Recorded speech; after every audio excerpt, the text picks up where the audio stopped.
প্রিয় মুসলমান ভাইরারে আমার, মুফাসসিরিনে কেরাম বলেন কি গাছ ছিল সেটা? ওয়ালা তাকরাবা হাযিহি শাজারা, আল্লাহ বললেন যে ওই গাছের কাছেও যাওয়া যাবে না।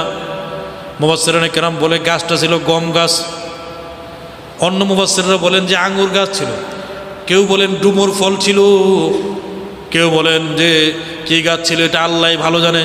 তবে আল্লাহ পাক রব্বুল আলামিন শুধু এতটুকুন দেখতে চেয়েছিলেন যে আদম আমার কথা মানে কি মানে না, এটা শুধু আমি আল্লাহ দেখতে চাই। সুবহানাল্লাহ। কিন্তু দীর্ঘদিন পরে শয়তান প্রথমে তার স্ত্রীর কাছে এসে হাজির, আদমের স্ত্রীর কাছে এসে বলতেছে, হাওয়া বলে কি কুমন্ত্রণা দিতেছে, আপনার বেহেশতে ঢোকার তো সুযোগ নেই, দূর থেকে কুমন্ত্রণা দেয়।